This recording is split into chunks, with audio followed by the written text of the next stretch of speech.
আসসালামু আলাইকুম। আজকে আমরা শুরু করতেছি আইএলটিএস রাইটিং টাস্ক 2 সংক্রান্ত কিছু বেসিক আলোচনা।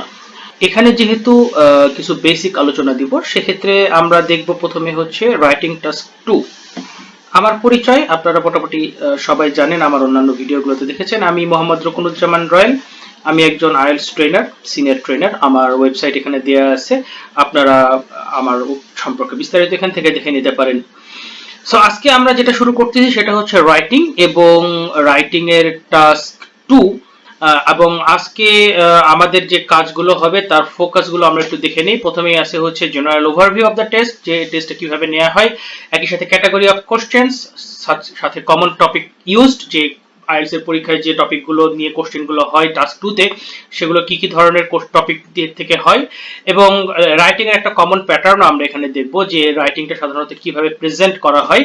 একই সাথে স্কোরিং ক্রাইটেরিয়া, কিছু ডুজ এন্ড ডন্টস, এই সবকিছু মিলে আজকের এই ক্লাসটা ইনশাআল্লাহ থাকবে। চলেন প্রথমে আমরা দেখে নিই যে রাইটিং এক্সামটা কিরকম হয়, অর্থাৎ আইএলটিএস এর রাইটিং কি থাকে। এটাতে আইএলটিএস এর রাইটিং এর দুটো টাস্ক থাকে, এটা আমরা সবাই জানি। যার জন্য বরাদ্দ থাকে হচ্ছে 60 মিনিটস, এবং এখানে টাস্ক 1 কে সাধারণত বলা হয় গাইডেড রাইটিং এবং টাস্ক 2 কে বলা হয় ক্রিয়েটিভ রাইটিং। গাইডেড রাইটিং বা টাস্ক 1 এ কমপক্ষে 150 শব্দ এবং ক্রিয়েটিভ রাইটিং অর্থাৎ টাস্ক 2 তে কমপক্ষে 250 শব্দ লিখতে হয়, যার জন্য সময়টা পরামর্শ দেওয়া থাকে। আমি আবারও বলতেছি, 1 ঘন্টা সময়ের মধ্যে সময়টাকে পরামর্শ দেওয়া থাকে। টাস্ক 1 এর জন্য 20 মিনিট এবং টাস্ক 2 এর জন্য 40 মিনিট। আবারও বলতেছি, এটা কিন্তু সাজেস্টেড টাইম, এটা কিন্তু ফিক্সড টাইম না। আপনি আপনার মতো এই সময়টা যে কোনো ভাবে সাজিয়ে নিতে পারেন। এবার আমরা দেখে নিই, আজকে যেহেতু আমরা টাস্ক 2 নিয়ে আলোচনা করব, সো টাস্ক 2 তে কি কি বিষয় বা কি ধরনের ঘটনাগুলো অন্তর্ভুক্ত থাকে। টাস্ক 2 তে সাধারণত একটা সিচুয়েশন বেসড স্টেটমেন্ট থাকে, যে আমাদের ডেইলি লাইফে যে সিচুয়েশন গুলো আমরা ফেস করি, যে ধরনের অবস্থান ফেস করি, সেটা নিয়ে কোনো স্টেটমেন্ট থাকে।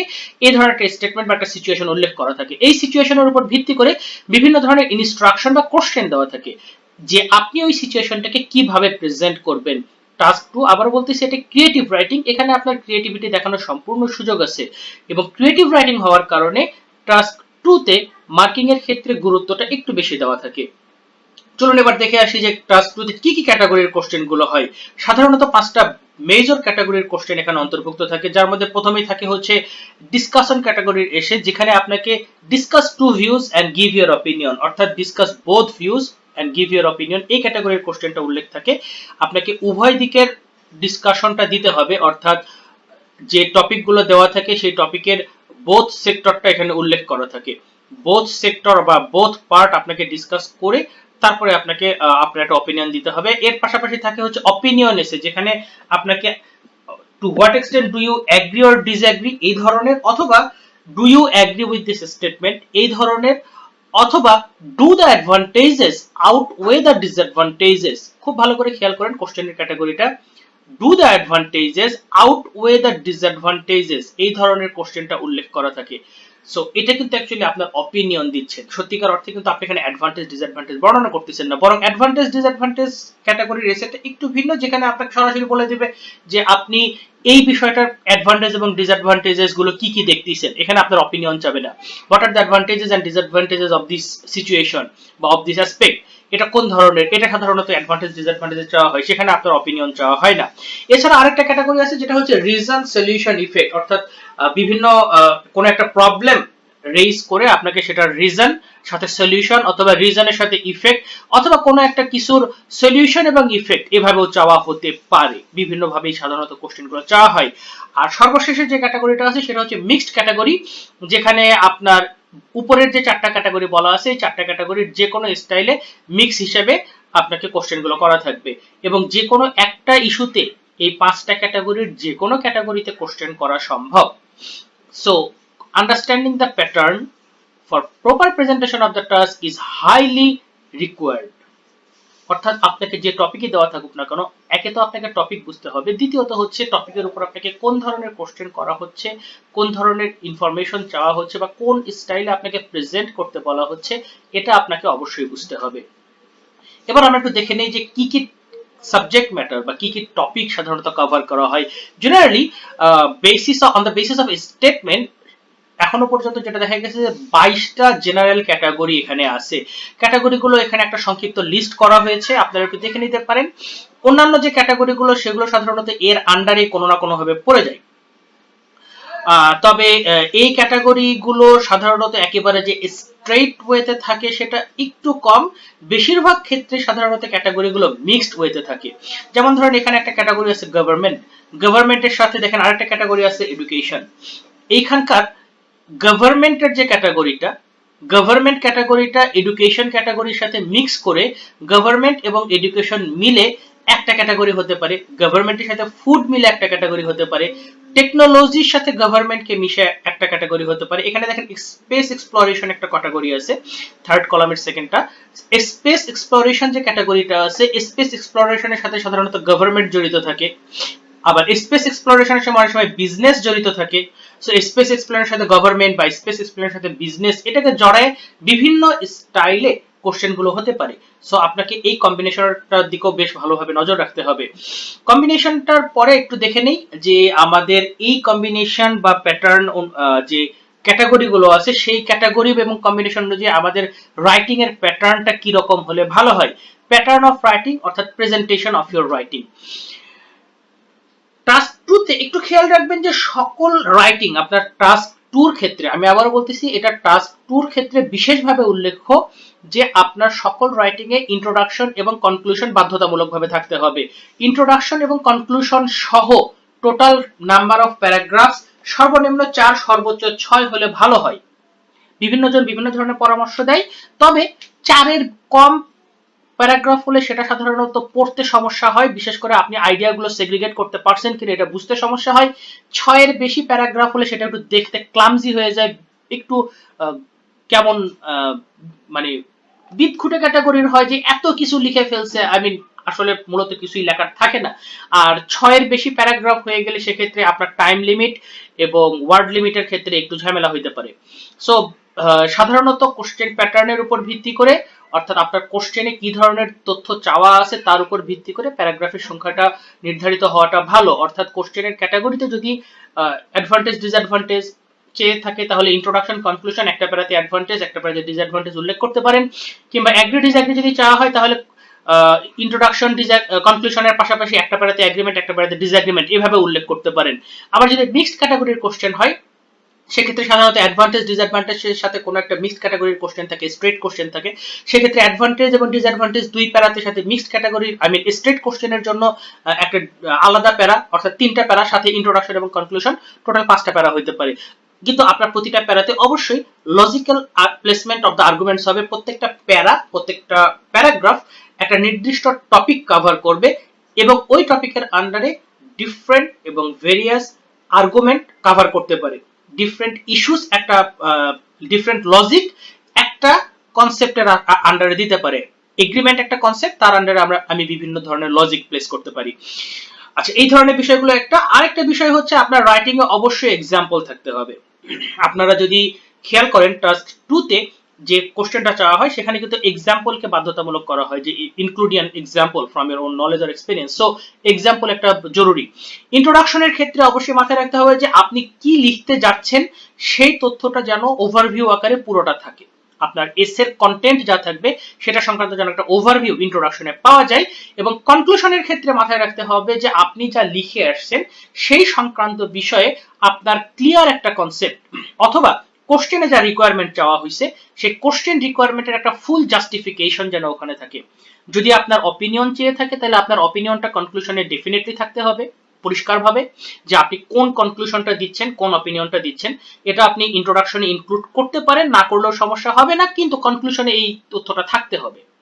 আর যদি কোনো কারণে কনক্লুশন না চাই সেক্ষেত্রে আপনি কনক্লুশনে আপনার অপিনিয়ন না দিয়েও জেনারেল কনসেপ্টের মাধ্যমে আপনার তথ্যটাকে উপস্থাপন করতে পারেন যে এখানে এই বিষয়টা যেহেতু চাওয়া হয়েছিল সে সংক্রান্ত জাস্টিফিকেশনটা কনক্লুশনে দেওয়া থাকলো। সো ইন্ট্রোডাকশন এবং কনক্লুশনের এই বিষয়গুলো একটু মাথায় রাখলে লেখার প্যাটার্নটা অনেক ভালো হবে, ভালো একটা স্কোর আসবে বলে আশা করি। এবার আসতেছি আমরা মার্কিং ক্রাইটেরিয়া, অর্থাৎ টাস্ক 2 কে কি কি বেসিসে মার্ক করা হয়। আইএলটিএস এর রাইটিং টাস্ক সবসময় সেটা টাস্ক 1 হোক এবং টাস্ক 2 হোক চারটা অ্যাসপেক্টের বেসিসে মার্ক করা হয়, যার মধ্যে প্রথমটা হচ্ছে টাস্ক অ্যাচিভমেন্ট, দ্বিতীয়টা coherence cohesion, third lexical resources এবং লাস্টটা হচ্ছে গ্রামাটিক্যাল রেঞ্জ এন্ড অ্যাকিউরেসি। এখানে একটা বিষয় উল্লেখ্য যে আপনি যদি একটা ভালো রাইটিং লিখতে চান তাহলে আপনাকে চারটা অ্যাসপেক্টের চারটাতেই ভালো স্কোর আনতে হবে ইন্ডিভিজুয়ালি। আপনি যদি গ্রামারে ভালো হন, লেক্সিক্যাল রিসোর্সে খারাপ হন, সেক্ষেত্রে এক ধরনের ঝামেলা হবে, ভালো স্কোর আসবে না। আবার গ্রামার লেক্সিক্যাল রিসোর্সে ভালো কিন্তু আপনি টাস্ক অ্যাচিভমেন্ট করতে পারলেন না, সেক্ষেত্রেও ভালো স্কোর আসবে না। So a good writing must have a good coverage in all the four fields. এবং একই সাথে আরেকটা বিষয় হচ্ছে যে আপনি যদি কোনো একটা ফিল্ডে কোনো কারণে ভালো থাকেন, অন্য ফিল্ডে যদি খারাপ থাকেন, সেক্ষেত্রে ওই ভালো থাকাটা আপনাকে অন্যান্য ফিল্ডের খারাপ স্কোরটাকে কভার আপ করবে, অর্থাৎ একটা লো স্কোর পাইতে বাধা দেবে। আপনি যে কোনো একটা সেক্টরে যদি ভালো থাকেন, আপনার টাস্ক অ্যাচিভমেন্ট যদি ভালো থাকে, সেক্ষেত্রে আপনার গ্রামাটিক্যাল রেঞ্জ এন্ড অ্যাকুরেসি যদি খারাপ থাকে, সেক্ষেত্রে আপনার ওই ভালো টাস্ক অ্যাচিভমেন্টের কারণে আপনি লো স্কোর থেকে বাধা প্রাপ্ত হবেন, অর্থাৎ মোটামুটি একটা অ্যাভারেজ স্কোর থাকবে। তবে এটাও মাথায় রাখতে হবে, আপনি যদি কোনো একটা ফিল্ডে ভালো না হন, সেক্ষেত্রে আপনি সবগুলো ফিল্ডে খারাপ স্কোর পাওয়ার সম্ভাবনা আছে। ফর এক্সাম্পল, আপনি যদি গ্রামাটিক্যাল রেঞ্জ এন্ড অ্যাকিউরেসিতে খারাপ থাকেন, অর্থাৎ আপনার সেন্টেন্স প্যাটার্ন ঠিক নাই, আপনার সেন্টেন্স পড়ে আপনি কি লিখতে চাচ্ছেন, কি বুঝাতে চাচ্ছেন এটা বোঝা সম্ভব হচ্ছে না, সেক্ষেত্রে কিন্তু আপনার টাস্ক অ্যাচিভমেন্টে স্কোর কমে যাবে। কারণ একজন এক্সামিনার যদি পড়ে না বোঝে যে আপনি কি লিখতে চাইছেন, তাহলে সে কখনোই বুঝতে পারবে না যে আপনি টাস্ক অ্যাচিভটা করতে পারছেন কি পারেন নাই। এবং গ্রামাটিক্যাল রেঞ্জের এই প্রবলেমের কারণে ডেফিনেটলি আপনার কোহেরেন্স কোহেশনে মার্ক কম আসবে, কারণ কোহেরেন্স কোহেশনের ক্ষেত্রে আপনার উপস্থাপনটা একটা বেশ জরুরি বিষয়। Interlink between the sentences, between the paragraphs and between the ideas, এটা কোহেরেন্স কোহেশন পরবর্তীতে আলোচনা করব, যেটা এটা কোহেরেন্স কোহেশনে একটা বেশ বড় জরুরি বিষয়, এটা কিন্তু তখন নষ্ট হয়ে যাবে। সো যে কোনো একটা সেক্টরে আপনি যদি খারাপ হয়ে যান, তাহলে সেটা ওভারঅল স্কোর কমায় দেবে। তবে কোনো একটা সেক্টরে আপনি যদি ভালো হন, তবে সেটা আপনাকে একটা লো স্কোর পেতে বাধা দেবে, এভারেজ স্কোরে রেখে দেবে। এবার আমরা দেখি হচ্ছে প্রত্যেকটা পার্ট, মার্কিং ক্রাইটেরিয়ার প্রত্যেকটা অংশ কি জিনিস বলতে বুঝায়। টাস্ক অ্যাচিভমেন্ট যেটা বুঝায় সেটা একটু এখানে ডিটেইলস লেখা আছে, সংক্ষেপে বলি। প্রথম ইস্যু হচ্ছে আপনাকে 250 ওয়ার্ড অবশ্যই লিখতে হবে। দ্বিতীয় বিষয় হচ্ছে আপনাকে এক্সাম্পল সহ, দেখেন এখানে এক্সাম্পল সহ এভিডেন্স সহকারে, সাপোর্টিং এভিডেন্স সহকারে আপনার আইডিয়াটাকে প্রেজেন্ট করতে হবে। এক্সাম্পল এবং এভিডেন্স সহ সাপোর্টিং আইডিয়া যখন আপনি প্রেজেন্ট করতে পারবেন, তখন সেটা আপনার একটা ভালো টাস্ক বলে গণ্য হবে, যে আপনি টাস্ক অ্যাচিভ করছেন এবং কোশ্চেনে আপনাকে যা চাওয়া হয়েছে। যদি আপনার কাছে অ্যাডভান্টেজ ডিসঅ্যাডভান্টেজ চাওয়া হয় তাহলে সেটা, যদি আপনার কাছে অপিনিয়ন চাওয়া হয় তবে সেটা, আপনি কোন স্টাইলে তথ্যটাকে উপস্থাপন করতেছেন। সো এটা একটা জরুরি বিষয় টাস্ক অ্যাচিভমেন্টের কারণে। এবং অবশ্যই বলেছি যে 250 ওয়ার্ড কভার করতে হবে। দ্বিতীয় বিষয় যেটা কোহেরেন্স কোহেশন, কোহেরেন্স কোহেশনের ক্ষেত্রে কিছু কিছু বিষয় জরুরি, সেটার মধ্যে একটা হচ্ছে যে কোহেসিভ ডিভাইসেস, অর্থাৎ লজিক্যাল কানেক্টর, প্রোনাউন, কনজাংশন, এই ধরনের বিষয়গুলো ব্যবহার ঠিকমতো হচ্ছে কিনা, ভ্যারাইটিজ অফ কনসেপ্ট ব্যবহার করা হচ্ছে কিনা, কনসেপ্টগুলো লিঙ্কড কিনা, linking of ideas. Coherence refers to the linking of ideas, অর্থাৎ আইডিয়াগুলো লিঙ্কড কিনা, ছন্ন ছাড়া আইডিয়াগুলো যেন না হয়, একটা আইডিয়া থেকে আরেকটা আইডিয়া যেন লিঙ্কড থাকে, এই ধরনের বিষয়বস্তুগুলো জড়িত কিনা, এটা কোহেরেন্স কোহেশনের বিষয়। ওভারঅল যদি বলি, তাহলে আপনার এসেটা পড়তে গিয়ে সেটা সাবলীলভাবে পড়া সম্ভব হচ্ছে কিনা, সুন্দরভাবে বোঝা সম্ভব হচ্ছে কিনা, এটা কিন্তু একটা জরুরি বিষয় কোহেরেন্স কোহেশনের জন্য। সো কোহেরেন্স কোহেশনের ক্ষেত্রে আপনাকে মাথায় রাখতে হবে যে আপনার এসেটা খুব সাবলীলভাবে সুন্দরভাবে পড়ে বোঝা যাচ্ছে কিনা। পরবর্তী যে বিষয় আছে সেটা হচ্ছে লেক্সিক্যাল রিসোর্স। লেক্সিক্যাল রিসোর্স হচ্ছে আপনার শব্দের ব্যবহার। আপনি শুধু ভিন্ন ধরনের, ব্যাপক ধরনের, ওয়াইড রেঞ্জের শব্দ ব্যবহার করতেছেন, এটাই লেক্সিক্যাল রিসোর্সকে বুঝায় না, বরং সেই শব্দগুলোর অ্যাপ্রোপ্রিয়েসি, অর্থাৎ শব্দটা ওই জায়গায় ব্যবহারের উপযুক্ত কিনা সেটাও বোঝায়। যেটা একটা বেশ ভালো বিষয়বস্তু হচ্ছে কলোকেশন, আমরা যেটাকে কলোকেশন বলি, অর্থাৎ শব্দটা ওই জায়গায় ব্যবহার করা সম্ভব কিনা, এটা হচ্ছে বেশ বড়, এটা একটা বেশ বড় বিষয় লেক্সিক্যাল রিসোর্সের ক্ষেত্রে। আমরা অনেক সময় কলোকেশনকে ভুলে যাই যখন আমরা স্পেশালাইজড বা ব্যতিক্রম ধরনের শব্দ ব্যবহার করি, যে শব্দটা ওই জায়গায় ব্যবহার করা হচ্ছে কিনা। গ্রামাটিক্যাল রেঞ্জ এন্ড অ্যাকিউরেসি, খেয়াল করেন এখানে বলা আছে রেঞ্জ এন্ড অ্যাকিউরেসি। শুধুমাত্র গ্রামাটিক্যালি অ্যাকিউরেট থাকলেই হবে না, একই সাথে আপনাকে এর range of grammatical aspect touch করতে হবে, যার মধ্যে একটা হচ্ছে বিভিন্ন ধরনের সেন্টেন্স প্যাটার্ন ব্যবহার করা। শুধু যে কমপ্লেক্স সেন্টেন্স ব্যবহার করলেই হবে তাই না, সিম্পল সেন্টেন্সেরও ব্যবহার থাকতে হবে। শুধুমাত্র কমপ্লেক্স সেন্টেন্স ব্যবহার করলে আপনার লেখাটা অনেক ভালো হয়েছে বলা সম্ভব না, কারণ কিছু কিছু তথ্য আছে যেটা কমপ্লেক্স সেন্টেন্সে উল্লেখ করতে গেলে তথ্যটা আরো বেশি পেঁচায় যায়, যেটা সিম্পল সেন্টেন্সে উল্লেখ করলে অনেক বেশি ভালো বোঝায়। সো গ্রামাটিক্যাল রেঞ্জ এন্ড অ্যাকিউরেসিতে আপনাকে শুধু কমপ্লেক্স সেন্টেন্স না, কিছু সিম্পল সেন্টেন্সের ব্যবহার জানতে হবে। এবং কমপ্লেক্স সেন্টেন্সের মধ্যে বিভিন্ন ধরনের সেন্টেন্স আছে, সবগুলো ধরনের কিছু না কিছু এক্সাম্পল, একটা দুটো করে সম্ভব হলে সবগুলো ক্যাটাগরিরই একটা দুটো করে সেন্টেন্স ওখানে থাকলে ভালো হবে। অন্য কথায় যদি বলি, তাহলে একটা রাইটিং টাস্ক 2 তে আপনার যদি 12টা সেন্টেন্স থাকে, তাহলে সেখানে অন্ততপক্ষে 6টা ক্যাটাগরির সেন্টেন্স থাকতে হবে, যেগুলো আমরা ইতিমধ্যে জানি, এবং এটা প্রমাণ করা সম্ভব যে আপনি ইতিমধ্যে 10 থেকে 12টা ক্যাটাগরির সেন্টেন্স জানেন। এর মধ্যে 6টা ক্যাটাগরির সেন্টেন্স ব্যবহার করলে আপনার রাইটিং টাস্ক 2 তে 7 অ্যাবাভ স্কোর আসার মতো ভালো একটা রাইটিং চলে আসবে।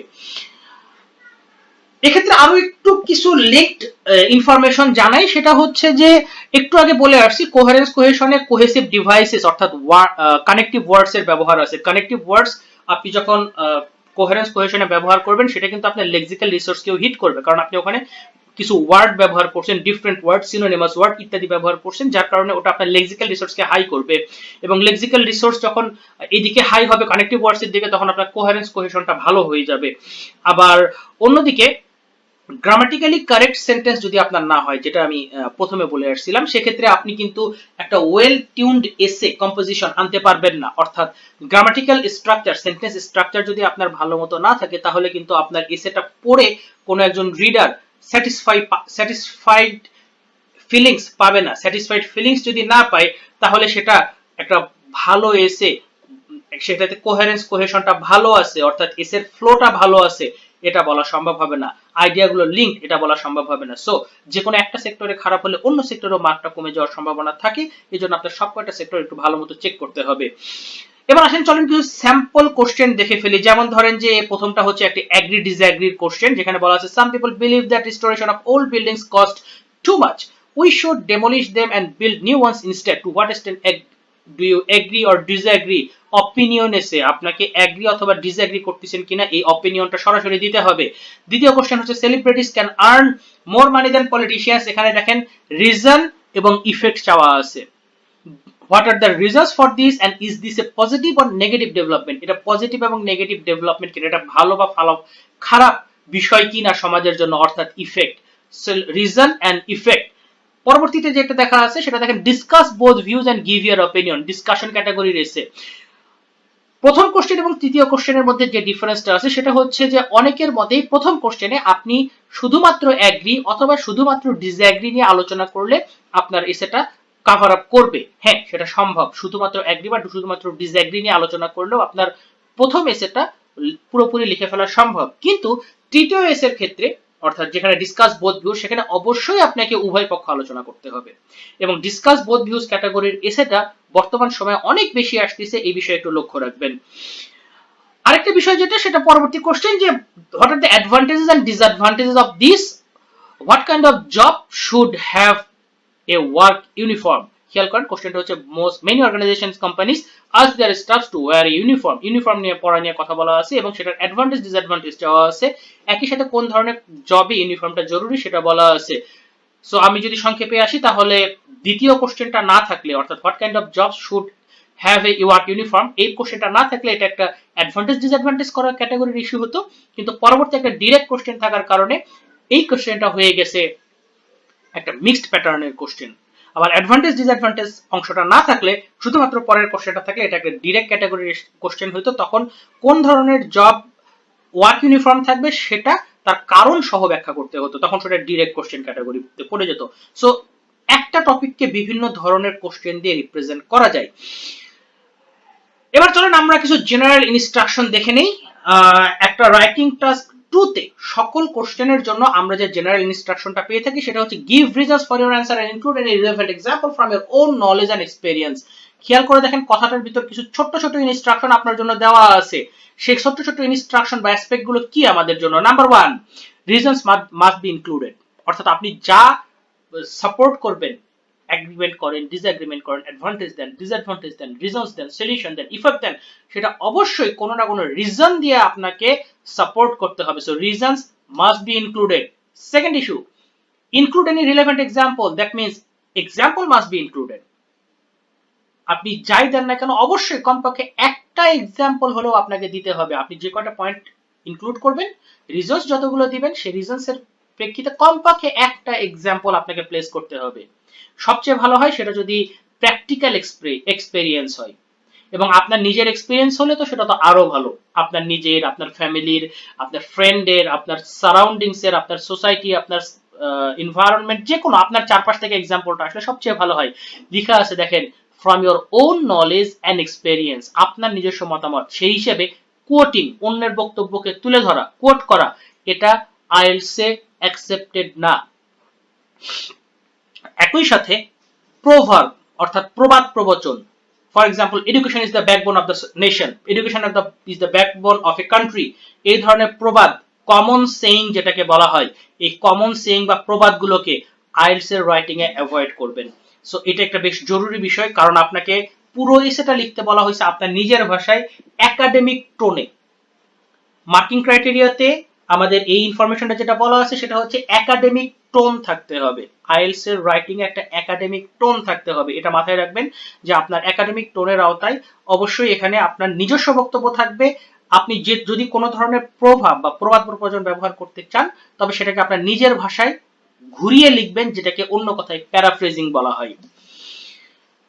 এবার একটা স্যাম্পল এসে দেখি। দেখেন আমাদের এখানে একটা স্যাম্পল এসে বলা আছে, some people today believe that world's increase in population is unsustainable and will eventually lead to a global crisis. Other people believe that world population increase is necessary and beneficial as it creates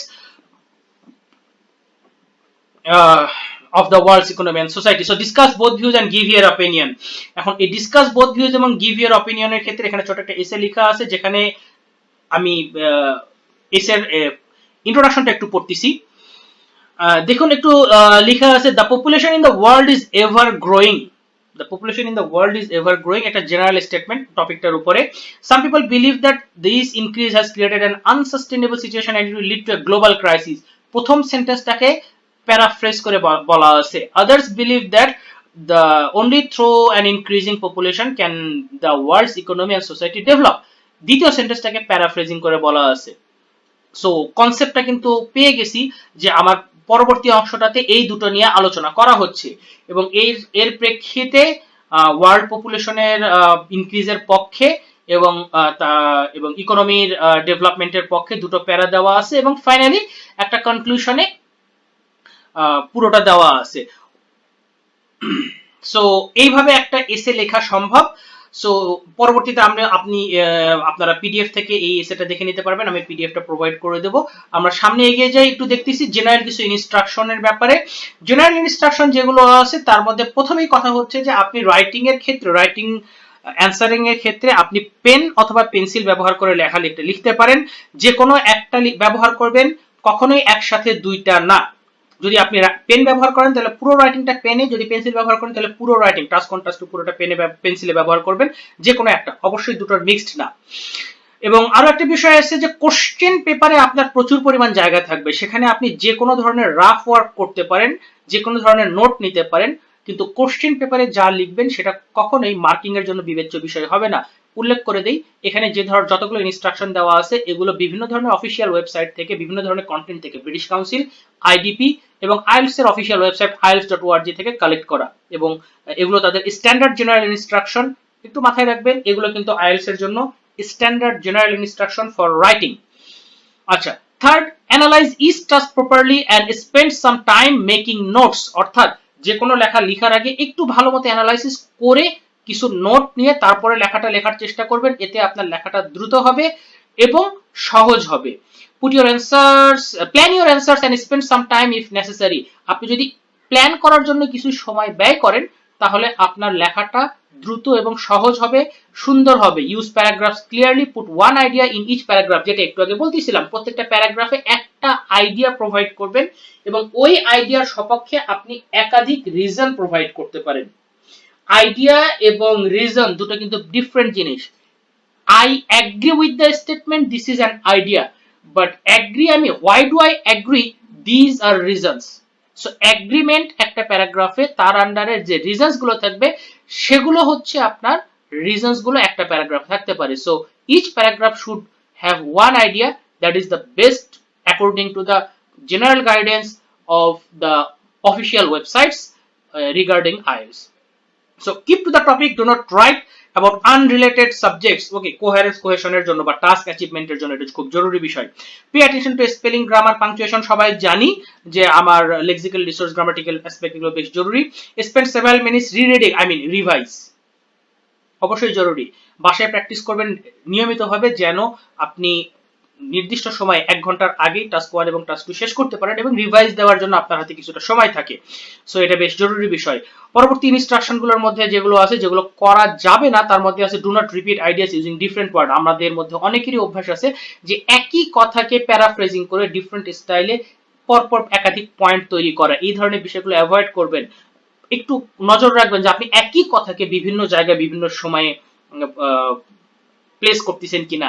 পরবর্তী যে বিষয়টা আছে এটা নিয়েও অনেকের বেশ অনেক confusion থাকে। Do not copy task instruction from the question. খেয়াল করেন, টাস্ক টপিক কিন্তু বলে নাই, বলা হয়েছে টাস্ক ইনস্ট্রাকশন। টপিক, ইনস্ট্রাকশন এবং কোশ্চেন তিনটা ভিন্ন জিনিস। টাস্ক টপিক হচ্ছে যে স্টেটমেন্ট বা যে ইনফরমেশনটা প্রোভাইড করা থাকে, যে সিচুয়েশনটা প্রোভাইড করা থাকে, that is task topic.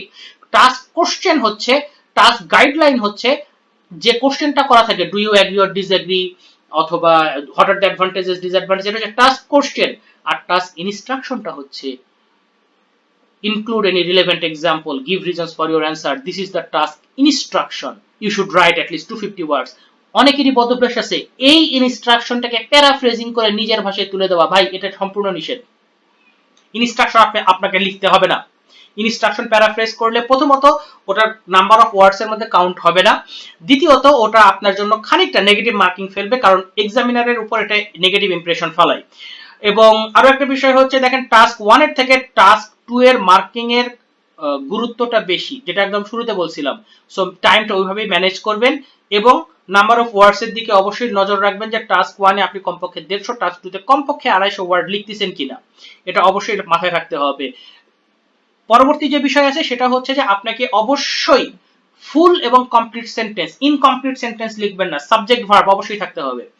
I mean একটা সেন্টেন্সে যেটা জরুরি বিষয়, সাবজেক্ট না থাকলে অন্তত ভার্বটা জরুরি। ভার্ব দিয়ে অনেক সেন্টেন্স তৈরি করা যায়, সো ভার্ব দিয়েও যদি সেন্টেন্স তৈরি করা যায় সেটাও চলবে, কিন্তু সেন্টেন্স অবশ্যই কমপ্লিট এবং ফুল লেন্থ হইতে হবে। একই সাথে পয়েন্টগুলো কখনোই নোট ফর্ম বা বুলেট ফর্ম, যেমন এই স্লাইডে যে পয়েন্টগুলো দেওয়া আছে এটা কিন্তু নোট ফর্ম বা বুলেট ফর্মে দেওয়া আছে, কিন্তু একটু আগে যে এসেটা ছিল ওখানে কিন্তু কোনো নোট ফর্ম বা বুলেট ফর্মে পয়েন্টগুলো ছিল না। মাথায় রাখতে হবে নোট ফর্ম বা বুলেট ফর্মে যেন আপনার পয়েন্টগুলো না থাকে। Informal language, contraction, short form, এই ধরনের বিষয়গুলোকে অ্যাভয়েড করতে হবে in case of IELTS writing, কারণ আইএলটিএস রাইটিং একটা ফর্মাল রাইটিং, আইএলটিএস একটা ফর্মাল টেস্ট। আপনি কন্ট্রাকশন বা এই ধরনের বিষয়বস্তু স্পিকিং এ ব্যবহার করতে পারেন, কারণ স্পিকিং এ কন্ট্রাকশনটা অ্যালাউড। স্ট্যান্ডার্ড স্পিকিং এ কন্ট্রাকশন অ্যালাউড, কিন্তু স্ট্যান্ডার্ড ফর্মাল রাইটিং এ কন্ট্রাকশন অ্যালাউড না। মাথায় রাখবেন কন্ট্রাকশন ব্যবহার করা যাবে না। So avoid informal language and contraction included. Do not memorize model answers, examiners are trained to recognize them and your test will be invalid. ভাই, কয়টা রচনা মুখস্থ করবেন? একেবারে সোজা কোশ্চেন। আইএলটিএস এর ফাইনাল পরীক্ষায় আসার জন্য আপনি কতগুলো রচনা মুখস্থ করবেন? রচনা মুখস্থ করে আপনি আইএলটিএস এর লেখা লিখতে পারবেন না। তার থেকে অনেক ভালো হচ্ছে একটা ভালো এসে কিভাবে লেখা যায় সেটা শেখেন, সেভাবে প্র্যাকটিস করেন এবং সেভাবে উপস্থাপন করেন এসেটা। সো এই বিষয়ে যে কোনো কোশ্চেন থাকলে আপনি আমাকে এই ভিডিওর কমেন্টে, এই ভিডিও যেখানে পিডিএফ থাকবে সেখানকার স্লাইডে, সেখানকার কমেন্টে, অথবা আপনি আমার ফেসবুক পেজে, আমার ফেসবুক ওয়েবসাইটের মাধ্যমে, আমার ইমেইলে, অথবা আবার আইডি যারা জানেন ফেসবুক আইডি তারা আবার ফেসবুক আইডির মাধ্যমে সরাসরি কোশ্চেন করতে পারেন। আপনাদের কোশ্চেনের যে উত্তর যত দ্রুত সম্ভব দিয়ে দেওয়ার চেষ্টা করা হবে। আর এই ভিডিওটার স্লাইড আপনারা আমার গ্রুপে পেয়ে যাবেন এবং সে সংক্রান্ত আরো অন্যান্য তথ্যগুলো আপনারা পেয়ে যাবেন আমার ফেসবুক যে পেজ আছে, পেজে সেই তথ্যগুলো থাকবে। ভিডিও এবং ভিডিওর ওয়েবসাইট লিংক সবগুলোই ওখানে দেওয়া থাকবে। ভিডিওর পিডিএফ লিংকটা দেওয়া থাকবে। পিডিএফটা আপনারা পেয়ে যাবেন ইনশাআল্লাহ গ্রুপে এবং আমার পেজে। So that is all for now. আপনাদের সবাইকে অসংখ্য ধন্যবাদ আমার সঙ্গে এতক্ষণ এই ক্লাসে থাকার জন্য। আপনাদের মতামত জানাবেন বলে আমি আশা ব্যক্ত করি। আসসালামু আলাইকুম। Hello viewers, welcome and please subscribe to my channel if you like my video. Press the subscribe button and click the bell icon for all notifications. Welcome to my channel and enjoy my new videos. Besides, you can check my website for detailed contents regarding IELTS preparation. Please ensure to like my channel and to visit my website at royalbogra.com/resource. Thank you.